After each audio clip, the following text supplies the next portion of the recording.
Galera, olha só. Fala, Itamar, boa tarde. Fala, ó. Quando a gente fala em direitos humanos, primeira coisa que eu preciso que você tenha na sua mente é o seguinte: aqui a gente não vai revisar a teoria completa. A ideia não é essa. A ideia é responder questões. É o intensivo de questões. Mas o que é importante, eu vou trazer para vocês aquilo que é importante que você tenha em mente. Isso aqui é importantíssimo. Quando eu falo em direitos, ó, quando a gente fala em direitos humanos, eu estou me referindo no plano internacional.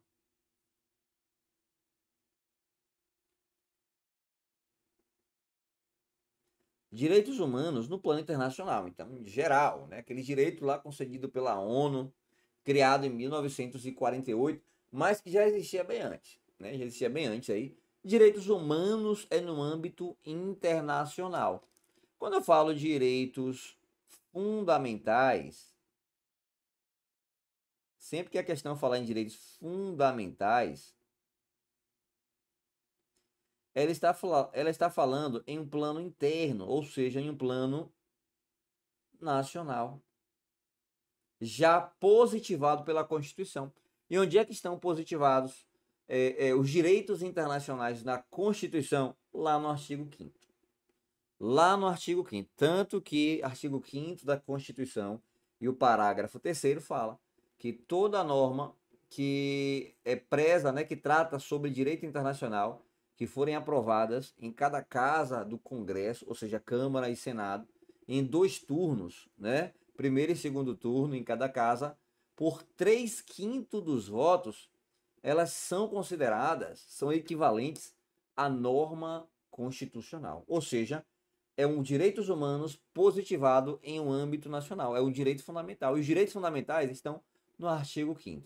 Beleza? Então, sempre que eu falar direitos humanos, plano internacional, sempre que eu falar direitos fundamentais, estou me referindo a um plano interno.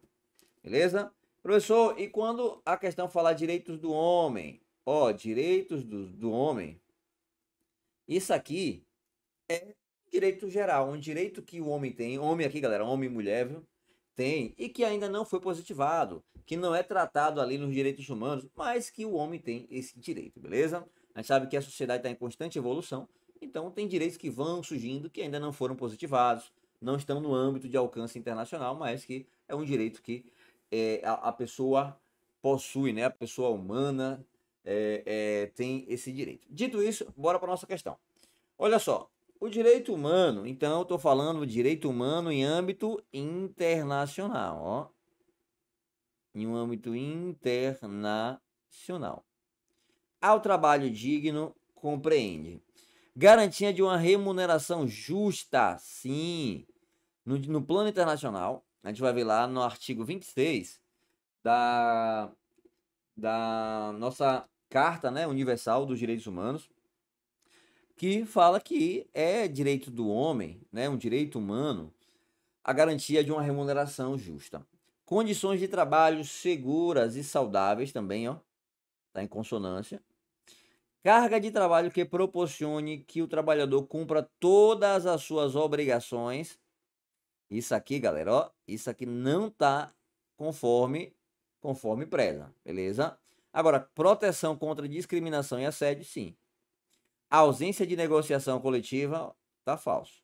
Carga de trabalho que proporcione o trabalhador cumprir todas, não, porque aqui dá uma ideia de aumentar, ó, mais carga de trabalho. Não, é diminuir, é diminuir aqui, ó, as obrigações, ó. A ideia seria essa aqui, ó, reduzir, né, reduzir talvez aqui o trabalho para que fosse, ou que tal reduzir também a carga horária, né, para que fique compatível. Gabarito, portanto, aqui, ó, 1, 2 e 4. Beleza? Gabarito letra B. A fundamentação para que vocês possam fazer uma leitura depois é artigo 23. Todo ser humano, então ser humano aqui no plano internacional, todo ser humano tem direito ao trabalho, à livre escolha do emprego, a condições justas e favoráveis de trabalho e a proteção contra o desemprego. Aqui a gente tem, galera, no artigo 5º, o seguro-desemprego. Então perceba, tem muita coisa aqui no plano internacional que você vai ver nos direitos fundamentais, né? tem muita coisa aqui no direito que é do que surgiu com os direitos humanos, né? E que você vai ver aqui nos direitos fundamentais, no artigo 5º. Todo ser humano, sem qualquer distinção, tem direito à igual remuneração por igual trabalho.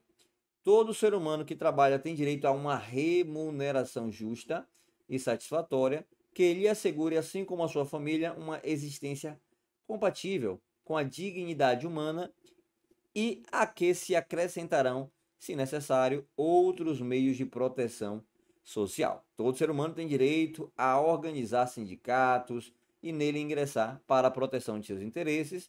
E o artigo 24, todo ser humano tem direito a repouso, lazer, inclusive limitação razoável das horas de trabalho e férias remuneradas periódicas. Então lá fala que aumenta a carga horária. Não, a ideia seria razoáveis, horas razoáveis de trabalho, beleza? Então gabarito, portanto, a letra B. Vamos para a nossa segunda questão.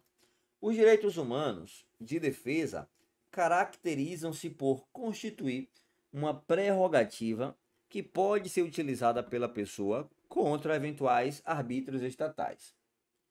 São chamados direitos de cunho que resguardam a liberdade dos indivíduos. A lacuna acima é corretamente preenchida por... Galera, aqui você já deve ter ouvido falar dos status de Jelinek. Não sei se vocês já ouviram falar.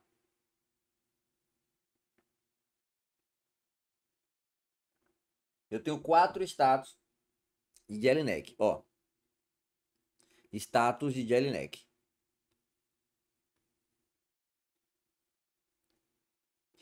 Isso aqui é anterior às dimensões. Esse status aqui é anterior às dimensões. Então vai surgir as dimensões ou gerações, né? Primeira, segunda e terceira geração. Então esses status aqui, ó, por exemplo, você tem status que é voltado ao indivíduo, status que é direcionado ao Estado, ó, ao Estado. Então você tem, por exemplo, o status ativo e o status passivo voltado para o indivíduo. E o status, tem aqui o status positivo e o status negativo. Ó, aqui seria um indivíduo, né? Deixa eu mostrar para vocês o esquema aqui, ó. Ó, esses que eu vou pintar de amarelo aqui são voltados para o indivíduo. Status de Jelinek. Então você tem status passivo e status ativo. Sujeição do indivíduo ao Estado. No estado passivo, o indivíduo ele fica passivo, sujeito ao Estado. Pois aqui o indivíduo não é sujeito de direitos perante o Estado. Aqui você não é sujeito de direito. Já no status ativos, você possui direitos perante o Estado. Ó, você tem aqui, ó, direitos políticos, né? Você pode participar. A exemplo, você tem participação do indivíduo na política de forma direta ou indireta, né? Professor, como seria uma participação direta? Plebiscito, referendo, iniciativa popular.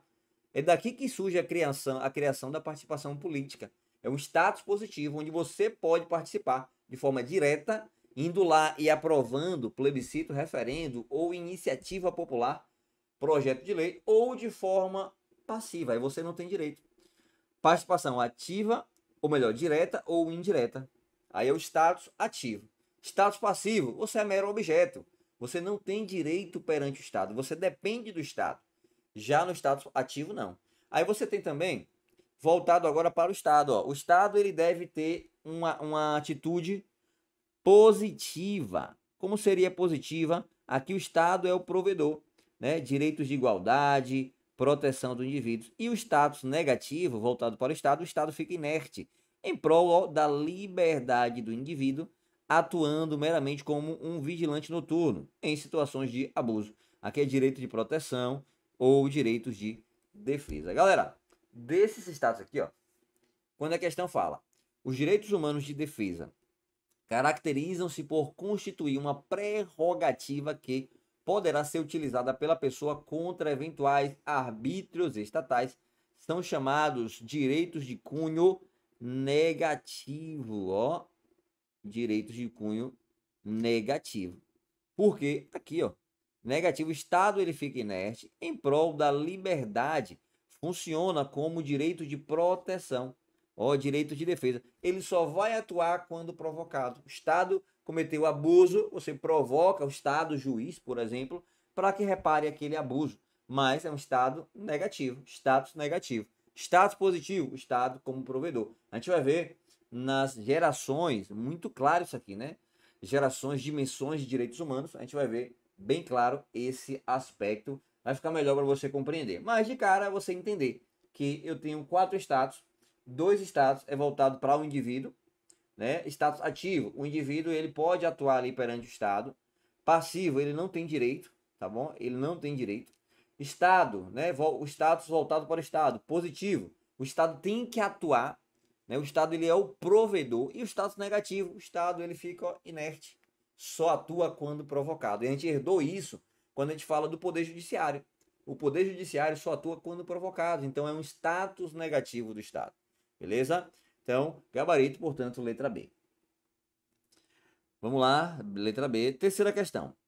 O conceito-chave na garantia dos direitos humanos tem como foco. Galera, qual é o foco principal dos direitos humanos?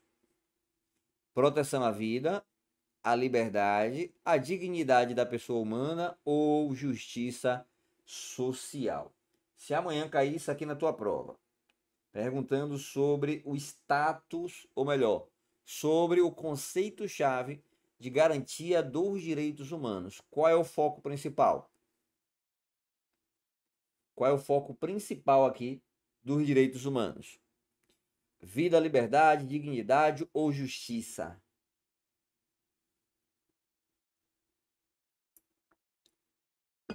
Perfeito, Bruno. Letra C. Aqui, galera, ó, não tem... Essa é a questão tranquila, né? Essa questão aqui é para você gabaritar. Beleza? Conceito-chave de direitos humanos é a preocupação com a dignidade humana. Tanto que isso aqui, ó, você vê muito a dignidade humana em um plano internacional. Lembra, quando a gente fala de direitos humanos, a gente está falando de, ó, a gente está falando aqui de um plano internacional.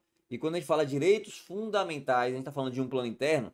Então, a dignidade da pessoa humana tem aqui como direito fundamental na Constituição.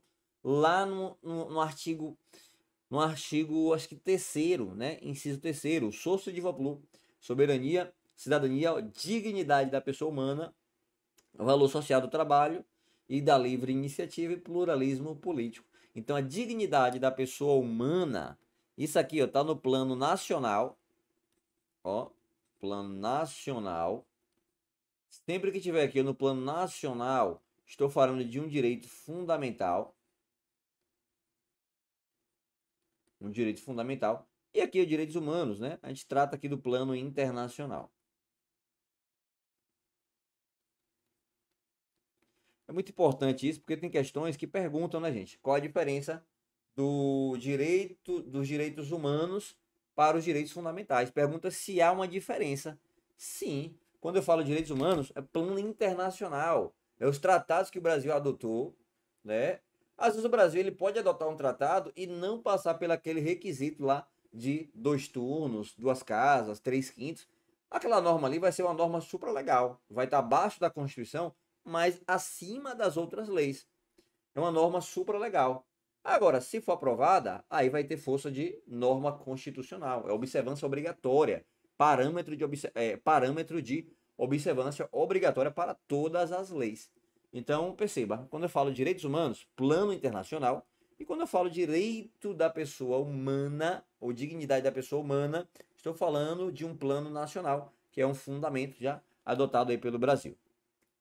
Ó, a base dos direitos humanos é a dignidade da pessoa humana, lembrando que os direitos humanos são contemplados no plano externo, ó, internacional, beleza? Os direitos humanos, plano internacional, e os direitos fundamentais, plano nacional. Não esqueçam isso.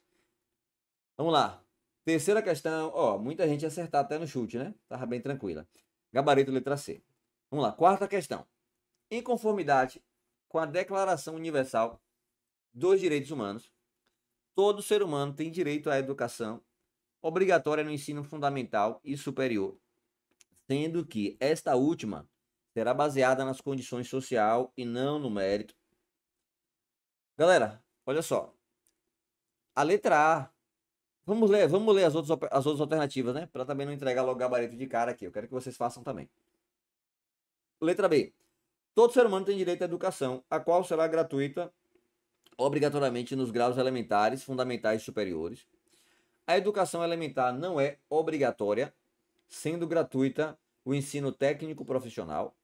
Os pais têm prioridade do direito na escolha do gênero de educação que será ministrado aos seus filhos. E letra E. Todo ser humano tem direito à educação, favorecendo a amizade apenas entre todos os grupos raciais, mas não a amizade entre todos os grupos religiosos. Olha só, esse é tipo de questão interpretativa, né? É um tipo de questão aqui que com a interpretação você consegue responder. É baseado no mérito. Perfeito, Vitamar. Perfeito. Isso aqui, ó, é baseado no mérito. Ó, o ensino superior, galera. Ensino superior é público, beleza? É público. Mas não é obrigatório. Não é obrigatório. Beleza? Aqui você tem que ir pelo seu mérito, né? Aqui é o seu mérito que vai decidir. Ó, todo ser humano tem direito à educação obrigatória no ensino fundamental.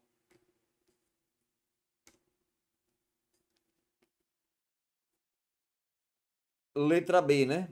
Letra A tá errada, não é pelo mérito.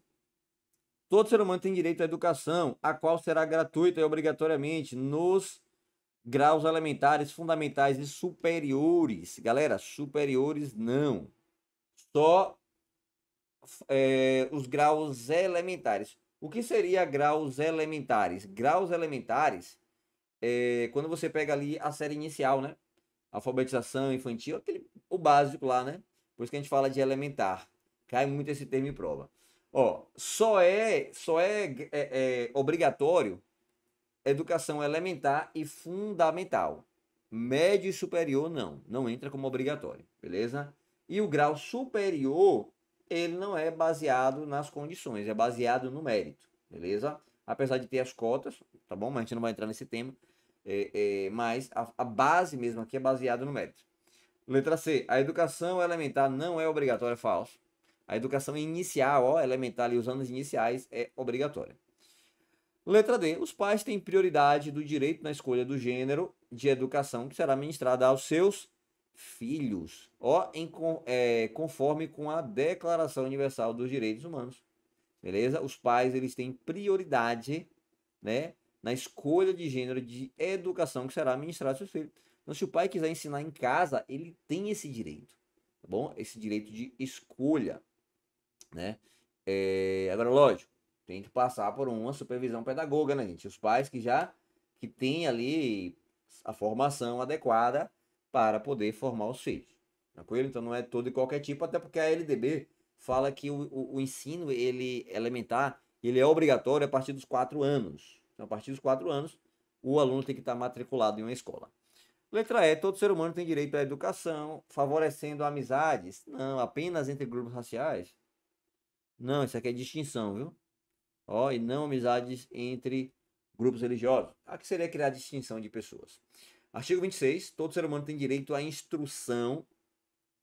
É importante também que vocês façam a leitura completa, viu, da Declaração Universal. Ó, a instrução será gratuita, pelo menos nos graus elementares e fundamentais, ou seja, graus iniciais ali, ó, alfabetização, nível infantil e fundamentais são gratuitas. A instrução elementar ela é obrigatória. Então, além de ser gratuita, né, a elementar ela é gratuita e obrigatória. A instrução técnico-profissional será acessível a todos, bem como a instrução superior. Agora, quando eu falo esta, ó, a superior, aqui seria aquela, né, ó, técnico-profissional e instrução superior. Esta eu me refiro aqui, ó, a instrução superior, nível superior. Aquela seria técnico-profissional, mas não disse nada sobre técnico-profissional, apenas que A instrução superior é baseada no mérito. A instrução será orientada no sentido de pleno desenvolvimento da personalidade humana, do fortalecimento dos respeitos, né, pelos direitos do ser humano e pelas liberdades fundamentais.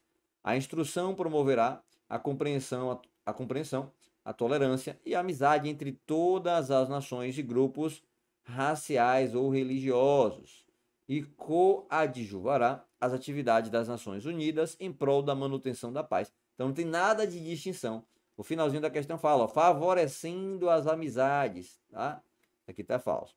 E o artigo 26, ó, inciso 3º, né? O número 3 aqui, ó, os pais têm prioridade, tá bom? Prioridade na escolha, ou no direito, né? Prioridade de direito na escolha do gênero de instrução que será ministrada aos seus filhos, que foi nosso gabarito. Galera, grau elementar é gratuita e obrigatória. Graus fundamentais, só gratuito. Profissionais, acessível a todos. E grau superior, acessível a todos, porém baseado no mérito, beleza? Baseado no mérito.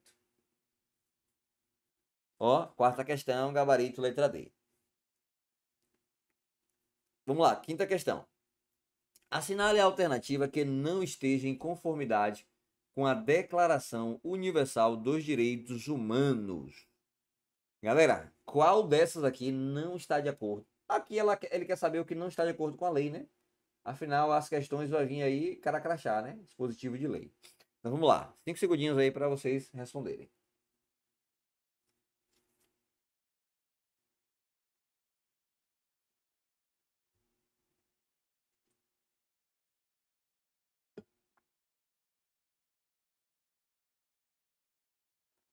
E aí? Assinale a alternativa que não esteja em conformidade com a DUDH.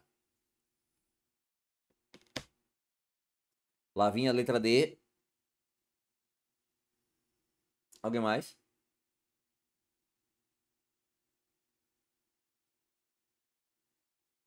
Todo ser humano vítima de extorsão tem direito de procurar e de gozar asilo em outros países. Bruno também, letra D. Unânime, né? Unânime, letra D. Perfeito, galera. Aqui não é extorsão, ó. Aqui não é extorsão. Extorsão é um crime comum. O correto é falar, ó, vítima de perseguição política, ó.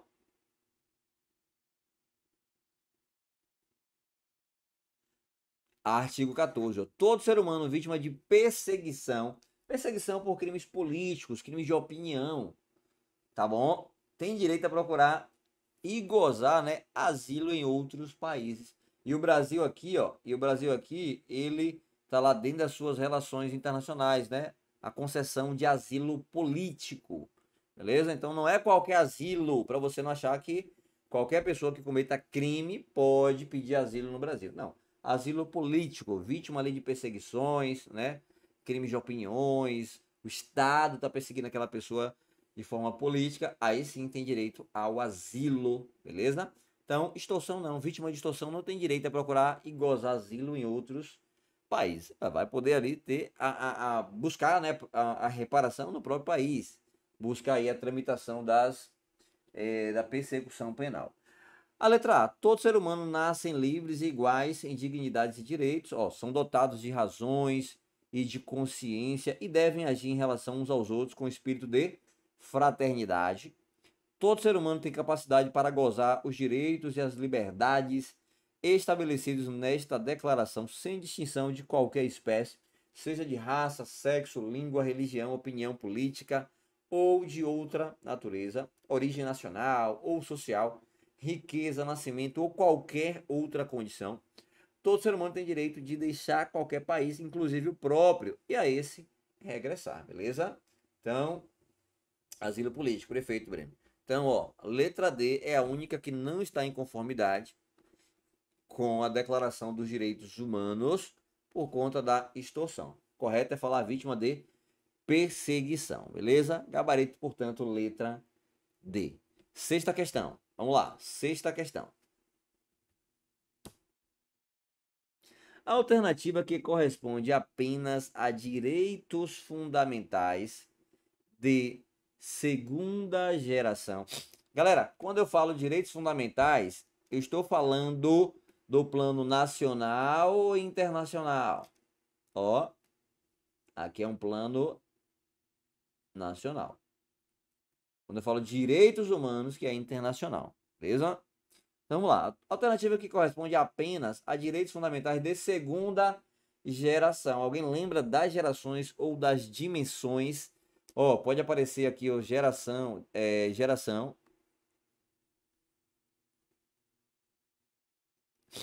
Ou dimensão, né? É sinônimo. É porque dimensão dá uma ideia de continuidade, né? Show de bola, né, Tomar? Nacional. Galera, e aí? Vamos lá. Os direitos de primeira geração. O Estado, ele atuava ou ele era um Estado que ficava ali, ó, no status. Lembra do status de Jelinek? Aquele status ali negativo, ó, status negativo. Então, primeira geração era status positivo ou negativo? E aí? Aqui tá falando da segunda geração, então por aqui você já tira, né? Por aqui você já tira. Se o Estado ele atuaria ou ele deixaria de atuar. Beleza?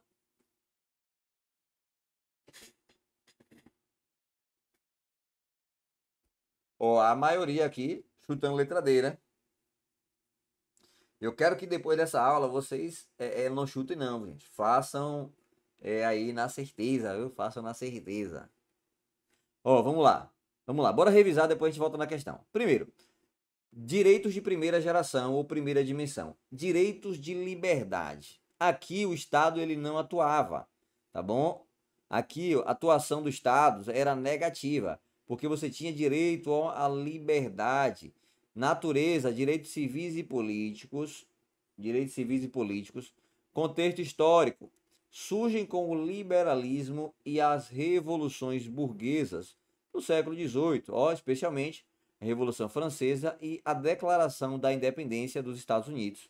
Objetivo: proteger, proteção, proteção é o que? Status negativo, só atua quando provocado ou quando abuso, beleza? Lembra do status de Jelinek, não pode esquecer. As liberdades individuais contra o arbítrio do Estado e garantir a participação política dos cidadãos, além de ser na primeira geração o status do Estado negativo, para o indivíduo o status era positivo, ou melhor, ativo. Estou falando isso aqui, status de Jelinek. Na primeira geração, na primeira dimensão, você tinha o indivíduo com status ativo e o Estado com status negativo. O Estado ele não fazia nada, ele respeitava, ele deixava ali o indivíduo ele exercer os seus direitos políticos de forma ativa. Então você tem aqui, você tem na primeira dimensão, na primeira geração, o objetivo proteger, né, contra os arbítrios estatais, garantir a participação política do cidadão, direito à vida, à liberdade, à propriedade, à segurança, a igualdade perante a lei, a liberdade de expressão e o direito ao voto. Então aqui era a primeira geração. Segunda geração, direitos de igualdade. Então você tem aqui já um fazer do Estado, né? O Estado atuando de forma positiva, né? O Estado aí atuando de forma positiva. Direitos econômicos, sociais e culturais. Galera, exemplo, direito ao trabalho, à educação, à saúde, à moradia, à seguridade social. O Estado ele precisa agir para que haja um equilíbrio, né? Para que haja aqui uma par de igualdade. É aí que vem, né? Tratar os iguais de formas iguais e os desiguais na medida de suas desigualdades. A isonomia surge daqui. A igualdade e a equidade, né? A equidade surge aqui. O que é, igualdade é diferente de isonomia. Equidade é o gênero. Igualdade, tratar os iguais de forma igual. Tratar o igual de forma igual. Eu costumo explicar isso aqui, ó, trazendo o seguinte exemplo, ó. Trazendo o seguinte exemplo. Vamos lá. O que é igualdade? Igualdade é o seguinte, ó, rapidinho, vou apagar aqui para explicar a vocês o que é igualdade e a diferença de isonomia. Até para uma redação, para você quando for colocar na tua redação, não se comportar como sinônimo, né? Bota ali como coisas diferentes e você ganha ponto nisso aqui. Olha só, o que seria igualdade? Vamos lá, tem um muro. Tá vendo aqui? Tem um muro aqui onde as pessoas estão atrás desse muro, querendo assistir uma partida de futebol que tá acontecendo do outro lado. Ó, eles querem assistir essa partida de futebol, só que o muro atrapalha. Ó, tá rolando a partida de futebol e o muro tá atrapalhando. As pessoas são de vários tamanhos. Então você tem aqui, ó, uma pessoa baixa, uma pessoa média e uma pessoa um pouco mais alta. Mas mesmo assim, para todos, o muro atrapalha.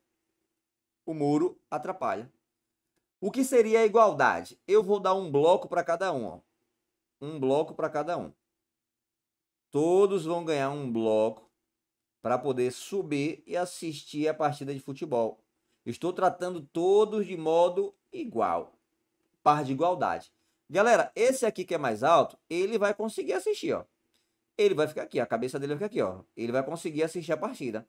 Esse daqui não vai conseguir assistir. E esse daqui também não, porque ele não tem uma altura, né, adequada ali, mesmo com um bloco só, mesmo o Estado tratando aí todo mundo de forma igual.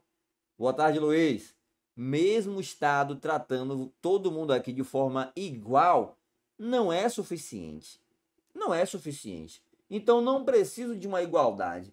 Eu preciso de uma isonomia. Eu preciso que os desiguais sejam tratados de forma desigual, na medida de sua desigualdade. Então, peraí, o cara que é mais alto, ele vai ganhar um bloco só, porque ele consegue assistir a partida. Então, ele tá aqui, ó, um bloco só, para ele resolve o problema. Esse daqui, ó, o primeiro, o segundo e o terceiro. O primeiro aqui, ó, ganhou um bloco. O terceiro, né? O terceiro aqui ganhou um bloco, resolveu o problema dele. O segundo, 2 blocos resolvem. Ó, com 2 blocos ele consegue assistir a partida. E ele vai ficar aqui, ó. Ele vai ficar aqui. Ele consegue assistir a partida. E o primeiro, eu tenho que entregar para ele ao menos 3 blocos.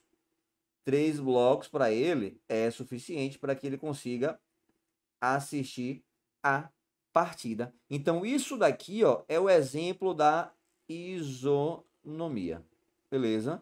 Isonomia. Então, você tem aqui, ó, a equidade como gênero. Da equidade, você tem a igualdade, ó, a igualdade, é tratar todo mundo da mesma maneira, de modo igual, e a desigualdade. Oh, desigualdade não, né? E você tem a isonomia. Você tem a isonomia. Tratar os desiguais na medida de sua desigualdade. Igualdade formal, tratar todos de forma igual. Igualdade material, tratar os iguais de forma igualitária e os desiguais na medida de suas desigualdades. Perfeito, Luiz. Perfeito. Aqui você trouxe, né? Você trouxe aqui o conceito de igualdade formal e material. Perfeito, perfeito. Eu trouxe a explicação aqui, né, na diferença de equidade, a igualdade para a isonomia, e se resume a isso. A igualdade seria formal e a isonomia seria a igualdade material. É sinônimo de igualdade material. Perfeito. Ó, quando você pega isso aqui lá no direito constitucional, por exemplo, direitos da minoria. Direitos da minoria. Você tem ali, ó, vários grupos, né? Grupos étnicos, LGBT. Você tem vários grupos sociais diversos que são considerados minoria. Então, nem sempre a vontade da maioria prevalece. A vontade da minoria tem que ser também, ó, a igualdade material ou a isonomia. Não é porque aquelas pessoas não têm voz que devem ser tratados de forma diferente. Então, tratar os iguais de forma igual e os desiguais na medida de suas desigualdades, mesmo que sejam minorias, tá bom? Mesmo que sejam minorias, eu tenho que ter ali uma igualdade material. Show de bola. Vamos lá. Então, dito isso aqui, bora para nossa questão. Ó, a gente já viu aqui a revisão da primeira geração, a segunda geração, direitos econômicos, sociais e culturais, contexto, influenciados pelo socialismo, né? As lutas trabalhistas, final do século XIX e início do século XX, sendo incorporado nas constituições mexicana de 1917 e de Weimar 19. Objetivo: garantir a igualdade material e a dignidade humana, promovendo direitos que visam reduzir as desigualdades sociais e econômicas. Exemplo: trabalho, educação e saúde e moradia. Já os de terceira geração são os direitos de fraternidade ou solidariedade, direitos coletivos, direitos difusos. O que são direitos difusos? Que não podem ser mensurados. Por exemplo, você tem aqui o direito do consumidor. Ó, direito do consumidor.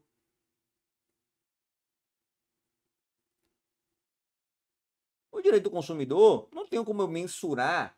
Consumidor não é uma só pessoa, são várias pessoas que estão consumindo. Então aquilo ali é difuso, né? É coletivo. Então, os direitos de terceira geração servem para proteger isso aí. Paz pública, a gente fala muito, né? A garantia da ordem pública e da paz pública pela polícia militar. Mas o que é a paz pública? É a paz de várias pessoas. É a minha, é a sua, é do coletivo, é difuso. Então, várias pessoas juntas estão tendo a sua paz violada, mas são direitos individuais de cada um. Consumidor, mesma coisa, direito individual de cada um. Quando juntos forma difusos ou coletivo. Na prova pode aparecer também aparente, tá bom? Direitos aparentes. Ó, lá no direito penal, quando a gente fala em bem jurídico, né, a gente fala quais são os bens jurídicos que o direito penal protege. Vida, patrimônio, integridade física. Aí vem paz pública, né? Aí vem a coletividade. Não, isso aí são de um, é de cada um, né? Então a paz pública é a paz de cada um que está sendo violada. Então isso aqui não é chamado de bem público, né? É chamado de bem público aparente ou pseudo bem público, né? Por que pseudo? Porque é um falso bem público. É coletivo, mas é de cada um individualmente, né? Que a gente coloca aí como se fosse de todos. Fala, Ebert, boa tarde. Então vamos lá. Contexto histórico. Emergiram no século XX, especialmente após a Segunda Guerra Mundial, quando os desafios globais e a dependência entre nações passaram a exigir a proteção dos direitos de natureza coletiva, beleza?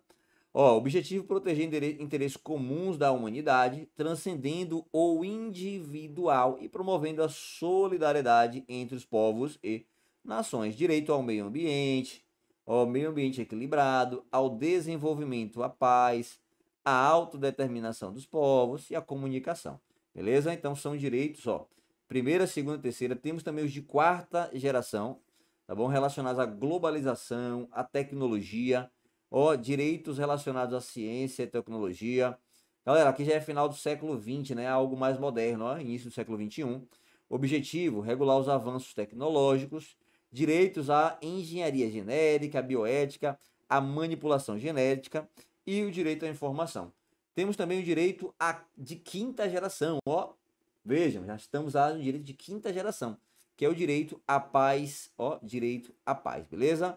Autor Paulo Bonavides, que argumenta que a paz é o direito muito mais importante e uma nova dimensão dos direitos humanos. Ele defende que, em um contexto de crescente interdependência global e risco de conflitos internacionais, a gente vê muitos, né?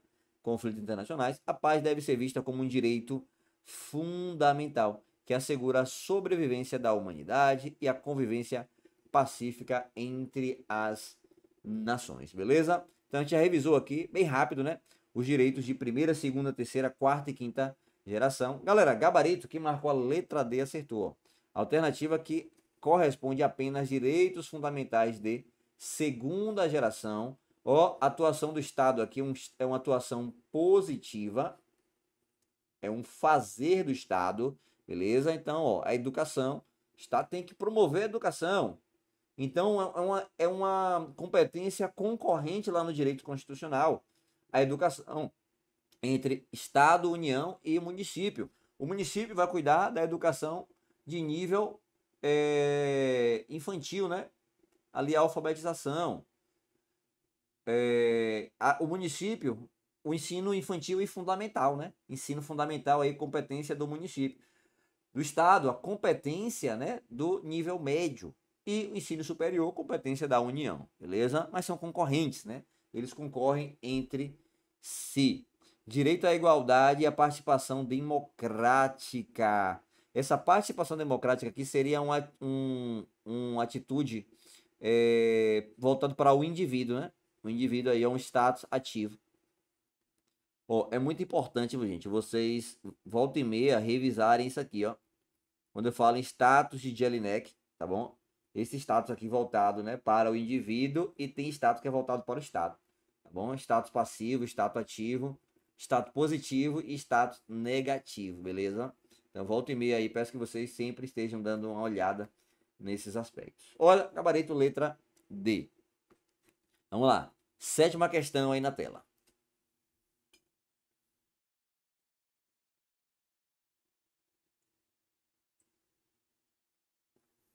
De acordo com a Declaração Universal dos Direitos Humanos, o objetivo primordial dos direitos e liberdades nela proclamados é impor restrições aos direitos individuais em prol do bem-estar coletivo, estabelecer direitos exclusivamente para grupos minoritários, garantir o bem-estar social de todos os indivíduos a qualquer preço, assegurar a supremacia dos direitos civis sobre os direitos políticos, ou letra E, proteger a dignidade humana e promover o desenvolvimento da personalidade de cada indivíduo.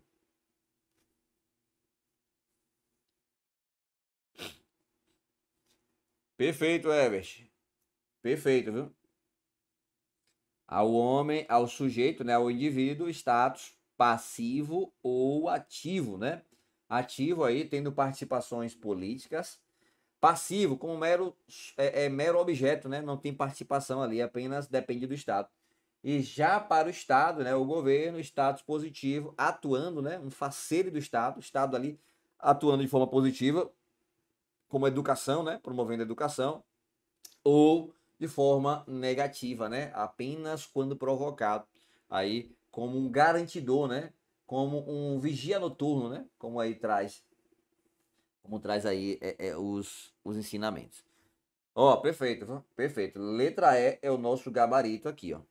Gabarito letra E. Então, de acordo com a Declaração Universal dos Direitos Humanos, o objetivo primordial dos direitos e liberdades, ó, nela proclamados, é proteger a dignidade humana e promover o desenvolvimento da personalidade de cada indivíduo, né? Proteger a dignidade humana e promover o desenvolvimento da personalidade de cada indivíduo. Então você tem letra A, impor restrições. Não tem que impor restrições aos direitos individuais em prol do bem-estar coletivo, ó. Isso aqui talvez lá no direito administrativo a gente vê isso aqui, né? Poder de polícia. Mas não é o que proclama nos direitos humanos. Você vê isso aqui, né? Por isso que eu falo, ó, quando eu falo direitos humanos, eu estou falando no plano internacional. Internacional. Internacional, né? Isso aqui você vê no plano nacional, ó. Impor restrições dos indivíduos em prol do bem-estar coletivo quando necessário. Então você vê isso aqui como um direito fundamental, ó.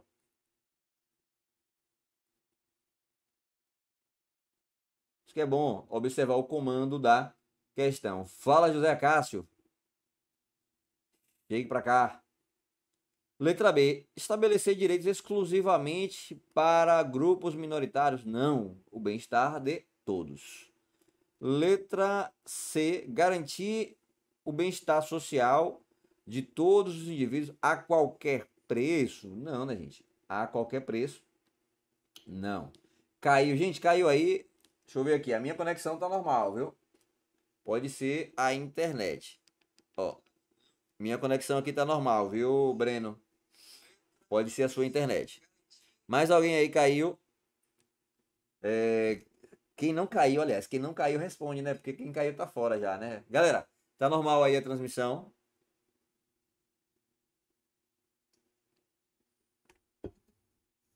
A transmissão aí tá normal.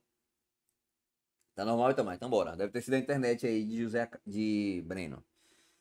Letra D. Assegurar a supremacia dos direitos civis sobre os direitos políticos. Não, galera, não tem essa intenção, viu? Então não tem essa intenção aí. Gabarito, portanto, letra E. Breno, eu acho que foi a sua conexão, viu? O pessoal aqui falou que aqui tá normal. Vamos lá. Pontos relevantes sobre a Declaração Universal dos Direitos Humanos. Galera, a gente já viu muita coisa aqui, mas só para revisar. Foi criada após a Segunda Guerra Mundial. Após a Segunda Guerra Mundial. Ó, não estou dizendo que os direitos humanos surgiram após a Segunda Guerra Mundial. Os direitos do homem, ó, os direitos do homem já existiram muito antes, beleza?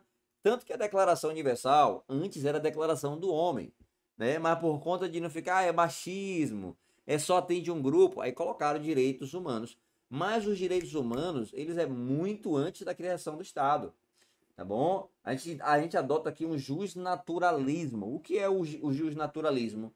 O naturalista, ele fala o seguinte, que você, por nascer homem, você já tem direito à proteção aí, né? A proteção aí dos seus direitos. Já os positivistas falam que a criação do Estado é quem trouxe, né, os direitos aí. Só existe direitos porque temos um Estado criado, né? Porque temos um Estado criado. Mas, quando eu falo aqui, ó, pontos relevantes da declaração, ou seja, o que a declaração trouxe, as características da declaração. Mas os direitos do homem, os direitos humanos são anteriores, né? É inerente à pessoa humana. Basta que tenha nascido humano e é um sujeito de direitos. É muito importante falar isso aqui também. Ó, a Declaração Universal dos Direitos Humanos, tá bom? Criada após a Segunda Guerra, né? 1948. É o primeiro documento de dimensão mundial que abrange os direitos humanos, ó, embora não seja o primeiro documento, beleza, a tratar sobre direitos humanos, mas de forma global, sim. É uma mera declaração, resolução, recomendação, ou seja, não é um tratado e não tem força vinculante, a não ser que o Estado seja signatário, né? Aí, o Estado signatário, passando pelaquela aprovação lá do artigo 5º, parágrafo 3º da Constituição, 2/5 dos votos, né? Ou melhor, 2 turnos, as duas casas, né? As duas casas, os 2 turnos e 3/5 dos votos são equivalentes às emendas constitucionais. Engloba primeira, segunda geração, todavia não engloba os direitos de terceira geração. Importante isso aqui. Quais são as de terceira geração, gente? Fraternidade. Então, os direitos humanos vai englobar ali a primeira e segunda geração. É o principal instrumento, né, do sistema global. O objetivo principal, proteger a dignidade humana e promover o desenvolvimento da personalidade de cada indivíduo, que é o nosso gabarito. Não tem nada sobre a aplicação da pena de morte, beleza? Não fala nada sobre a aplicação da pena de morte. A Declaração Universal dos Direitos Humanos não cria direitos humanos, apenas, ó, proclama. Outra pegadinha que é em prova. A Declaração dos Direitos Humanos criou os direitos humanos? Não, ela proclama, é um tratado, né? Ela traz, né, gente? Ela traz aí quais são os direitos humanos, beleza? Na verdade, não é um tratado, né? Ela é uma declaração, né? O nome já diz. Declaração. Professor, o pacto é uma emenda constitucional ou norma supralegal? Depende da forma como foi aprovada. Se ela foi aprovada, ó, deixa eu colocar aqui. Se ela foi aprovada atendendo os requisitos que está lá no artigo 5º, parágrafo 3º, aí ela tem norma de Constituição. Ó, aqui está a Constituição, tá vendo? CF. E aqui estão as leis, ó. Aqui está a lei ordinária, leis complementares. Aqui, ó. Aqui, ó, nesse espaço aqui, tá vendo? Nesse espaço aqui estão as normas supralegal. Norma supralegal. Estão abaixo da Constituição, e acima, ó, abaixo da Constituição e acima das leis ordinárias. O Pacto de São José da Costa Rica não passou pelos requisitos. Não, o Pacto de São José da Costa Rica, ele quando for, ele serve como parâmetro, mas não significa que ele é uma norma interna, beleza? Ele não é uma norma interna. Ó, aqui eu falo quando ele é aprovado sem os requisitos. Se for aprovado sem os requisitos, vai ficar como norma supralegal. Está abaixo da Constituição e está acima das leis normais.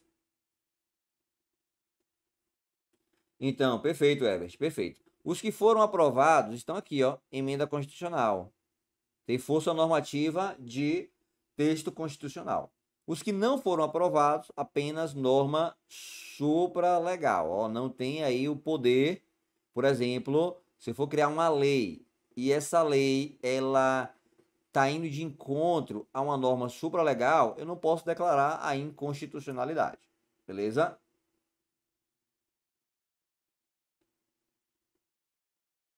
Mas aí tem a questão da recepção, entendeu? Tem a questão da recepção. Porque não foi aprovado por este quórum, então ele não, como se não tivesse sido recepcionado. Isso, 2 casas, 2 turnos e 3/5 dos votos.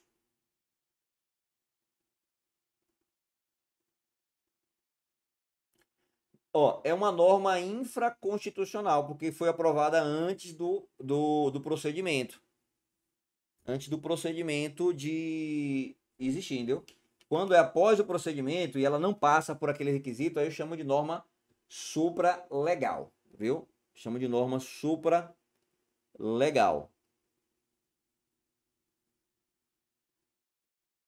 Rapidinho, gente.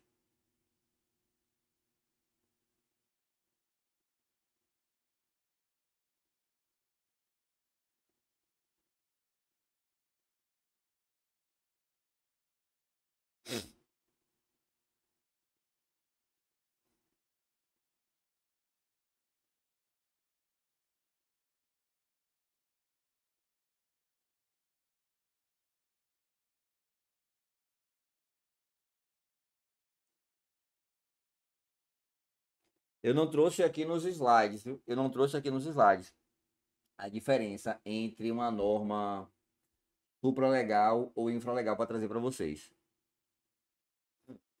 Tá bom? Deixa eu ver se eu acho um esquema aqui rapidinho. Ó, deixa eu ver se eu acho um esquema aqui rapidinho. É bom que a gente não leva a dúvida, né, gente? Pera aí rapidinho, viu?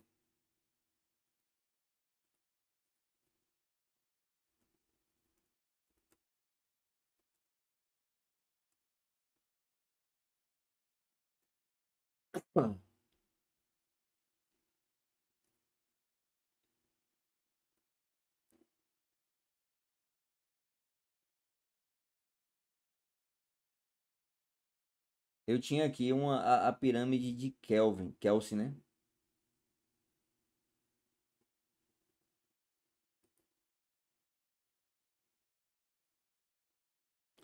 Pronto, acho que esse aqui explica bem. Deixa eu trazer para vocês aqui, ó. Para vocês entenderem a norma, ou a diferença de norma infralegal para uma norma supralegal.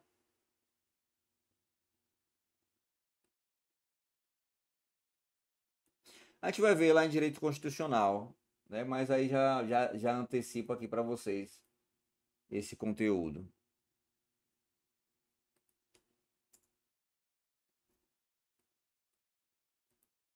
Ó, já aproveito para atualizar aqui meus slides também.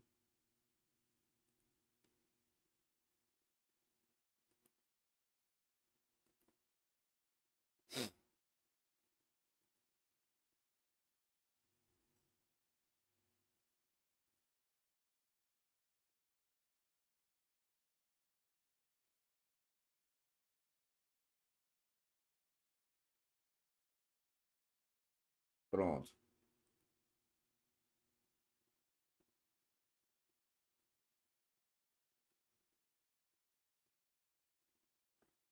Rapaz, peguei 2 ocorrências essa madrugada no serviço. Eu tô com essa cara de sono aqui. Ó, é melhor do que eu ficar desenhando aqui. Deixa eu trazer para vocês logo um esquema já pronto. Beleza? Galera, ó, Vai aparecer na tela de vocês. Deixa eu botar a tela toda. Vou botar a tela toda aqui, ó. Ó. Normas constitucionais estão no topo da pirâmide.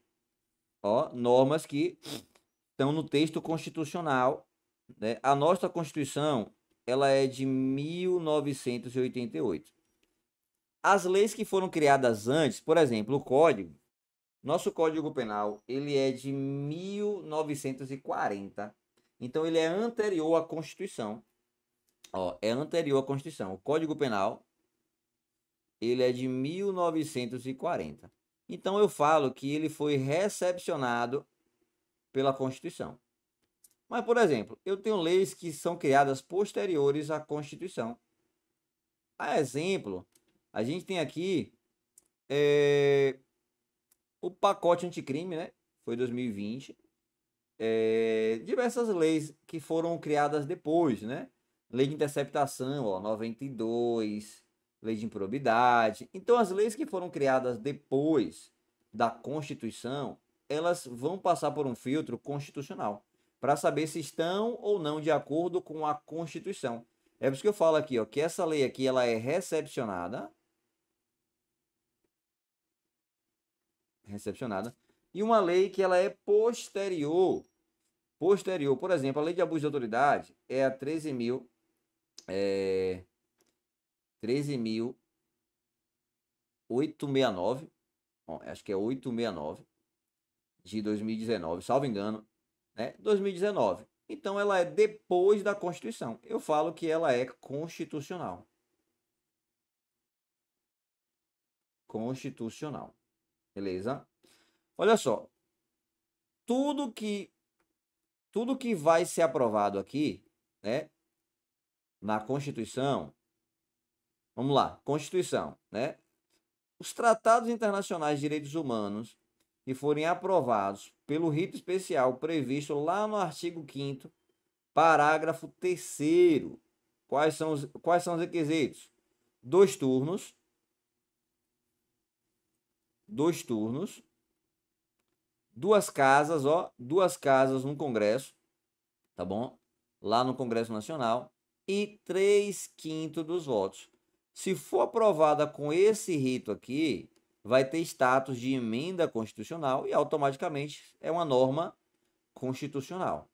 Agora, se esse tratado internacional de direito humano ele é aprovado por maioria simples, vamos lá, ao invés de 3/5, somente 2/5 aprovou.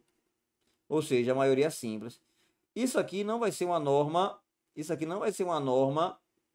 supralegal. Vai ser uma norma infraconstitucional. Está abaixo da Constituição. Beleza? Está abaixo da Constituição. Atos normativos primários, aqueles que buscam validade diretamente na Constituição Federal, são eles: leis complementares, ordinárias, delegadas e decretos legislativos, medida provisória e resolução. Então, tudo isso aqui, ó, os tratados internacionais ou qualquer outra coisa que for aprovado sem o quórum necessário, né? Por exemplo, isso aqui são atos primários, né? Você tem leis ordinárias, leis delegadas, eles possuem status de norma infraconstitucional. Os outros atos normativos secundários, né? Aqueles que buscam, nos atos primários e não no texto da Constituição, por exemplo, um decreto executivo, uma portaria, uma instrução normativa, algo que busca regulamentar as leis ordinárias, leis complementares, eu chamo de normas legais. Professor, e a diferença de infraconstitucional para norma supralegal? Norma constitucional estão no topo, tá bom? A Constituição. Abaixo dela tem aqui os tratados de direitos humanos que não foram aprovados pelo quórum do artigo 5º. Normas legais, aqui você tem, leis ordinárias, leis complementares. A infralegal é o gênero. É isso aqui, infralegal é isso aqui, Infralegal significa que está abaixo da Constituição. Mas eu pego tanto as normas supralegais quanto as normas legais, beleza? Então, quando eu falo infralegal, Está acima da lei, agora abaixo da Constituição. Quando eu falo supralegal, está acima das leis complementares, agora abaixo da Constituição. Tranquilo? Deu para entender, gente? Deu para entender? A infralegal é esse gênero aqui, ó. Infralegal é tanto normas supralegais quanto normas legais. Uma lei normalmente ali aprovada é uma norma legal. Por exemplo, Estatuto dos Servidores da Polícia Militar é uma norma complementar. O Estatuto da PM é uma norma complementar. Então ela está aqui, ó. Ela é uma norma legal. Agora, quando eu falo norma supralegal, aí é um tratado internacional de direitos humanos que não foi aprovado com o quórum, né, de 2 casas, 2 turnos e 3/5 dos votos. Infralegal, quando eu falo em infralegal, é o gênero. Infralegal é tanto norma supralegal quanto as normas legais. Esse exemplo aqui talvez mostre melhor. Quando você pega os tratados internacionais que foram aprovados por maioria simples, e os atos primários, ó, lei complementar, lei ordinária, lei delegada, você tem as normas infraconstitucionais. Galera, deu para entender? Deu para entender? A gente acabou trazendo de forma rápida e objetiva, né? Também não vou trazer aqui para você a construção de uma norma, qual o quórum necessário para aprovação de uma norma ordinária, de uma lei complementar, porque isso não cai para você, beleza? Professor, o que é um quórum de maioria simples ou um quórum de maioria absoluta? Isso aqui também não cai para você, beleza? Então, se não cai para você, não adianta a gente estar querendo aprofundar aqui em direito político. Mas deu para entender a diferença de norma infralegal e norma supralegal, para a gente avançar.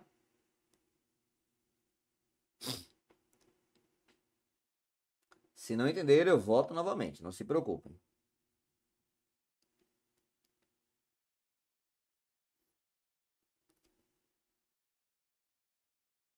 Fala aí, Luiz.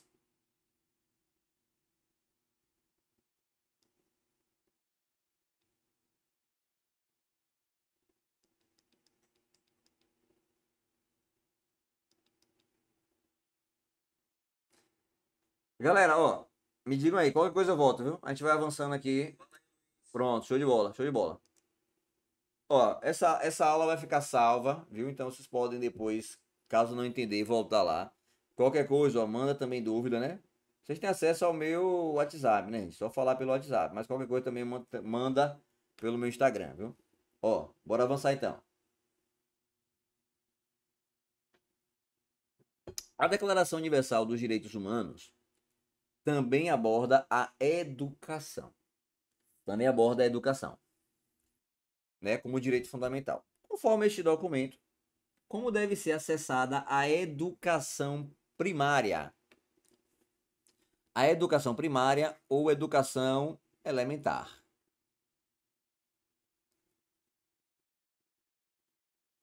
A educação deve ser exclusiva e priorizar apenas cidadãos de alta renda? Falso. A educação é um privilégio e não um direito básico? Falso, né? É um direito. É um direito, ó, de segunda geração. Aqui, ó, a gente tem o status positivo do Estado, ó. Letra C. A educação deve ser gratuita, pelo menos nos níveis elementares e fundamentais. Gabarito aqui, letra C. A educação deve ser fornecida com base na capacidade de pagamento? Não. Ó, só toma cuidado, porque elementar, quando eu falo elementar, o ensino primário, além de ser gratuito, é obrigatório. Além de ser gratuito, é obrigatório. Fundamental, apenas gratuito. Apenas gratuito. Técnico profissional, acessível a todos. Não estou dizendo que é gratuito, tá bom? Não estou dizendo que é gratuito. Estou dizendo que todos podem ter acesso. Então, vai ter uma taxa, vai ter um valor ali, pode ter um processo seletivo, todos podem ter acesso, tá bom? Quando você vai se matricular no ensino primário, na creche, você pode ir para o ensino particular ou pode ir para o ensino público, é gratuito. Estou dizendo que não deva existir aí a educação paga, a escola particular existe, a gente sabe disso. Só que existe aí o status, né, positivo do Estado para fornecer educação gratuita, elementar e obrigatória. Além de gratuita, obrigatória. Fundamental, apenas gratuito, né? Apenas gratuito. Lembrando, né, professor, que elementar não é obrigatório. Elementar, ela é obrigatória. Lembrando que, sim, perfeito, Itamar. Lembrando que a elementar, além de gratuita, é obrigatória. Fundamental, só gratuita. Profissional, acessível a todos. Superior, acessível a todos, baseado no mérito. Então, lembra disso daqui, viu? Não esquece disso daqui, desse esqueminha, que eu sei que sempre aparece em prova. E ainda tem o pai, né? O pai ele tem direito de escolher aí o gênero, né, de educação que vai ser fornecido aos filhos. Oitavo, gabarito, letra C. Oitavo, bem tranquilo. Bora ver a nona. A Declaração Universal dos Direitos Humanos estabelece princípios fundamentais para a proteção universal dos direitos humanos. Entre suas várias diretrizes, qual das seguintes é afirmada como um direito básico de todo ser humano? Perfeito, Luiz. Um exemplo do mérito pode ser o Enem. Pode ser o Enem, né? O antigo pré-vestibular, né? Da faculdade. Perfeito. Você tem também, na escola particulares, uma prova, né? Tem uma prova também, né, na escola particular para dar uma ideia de mérito, né? Tem também essa questão. Mas o Enem é o melhor exemplo que a gente tem aí.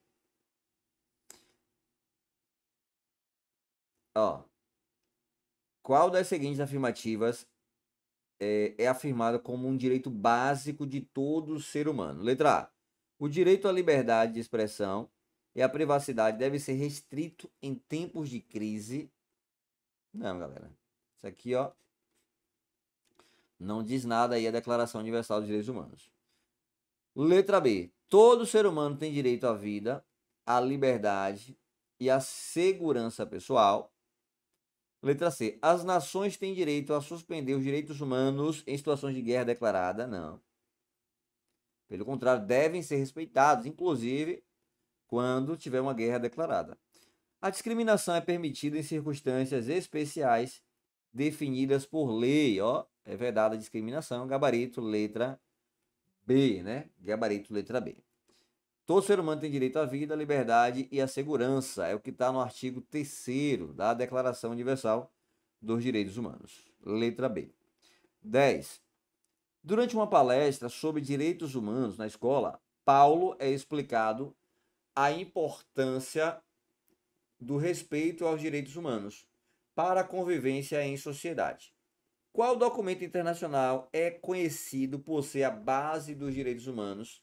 E aí, Constituição, a Declaração, o ECA, a Convenção sobre os Direitos da Pessoa com Deficiência ou a Carta das Nações Unidas?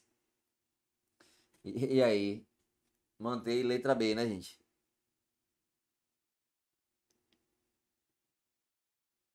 Ó, gabarito aqui também, letra B, né? Bem tranquilo. Ó, a gente pegou umas questões aí mais ou menos nível médio de direitos humanos e umas questões mais fáceis, né? Banca Selecom, então não tem como você ficar também querendo viajar demais, não. É importante que você traga aqui a questão e também traga a fundamentação, como aqui, por exemplo, ó, apenas para revisar, né, gente? Ó, apenas para título aí de revisão. Então você tem aqui, ó, DUDH, ó, 48, né? A resolução 217A, né? Foi quem criou. Ó, órgão, Assembleia Geral da ONU, em Paris, gente. Precursora, ó, Eleanor Roosevelt. Selecom gosta de perguntar nome, né? Então, talvez pergunte, sei lá. A norma estabelece pela primeira vez a proteção universal. Já existiam outros. Se fosse direitos fundamentais, aí sim, Breno, seria perfeito. Se fosse ó, aqui falou direitos humanos, né? Então, no plano internacional é a declaração. Se fosse no plano nacional, falasse em direitos fundamentais, aí, ó, seria a Constituição. Perfeito. Força normativa, galera, ó, a declaração não é imediata. Como assim imediata? Ela precisa que o país adote para que ela entre em vigor. Então, ela tem que ser adotada como um tratado internacional de direitos humanos. Aqui no Brasil, a gente vê lá no artigo 5º, né? Ela foi positivada, aquelas que foram aprovadas pelo Quórum, hoje são normas constitucionais, status de emenda. Os direitos fundamentais existem no artigo 5º, já estão positivados por criação da Constituição e não por criação da norma internacional. Por isso que eu falo que ela não é imediata. Ou melhor, ela não é imediata. Ela precisa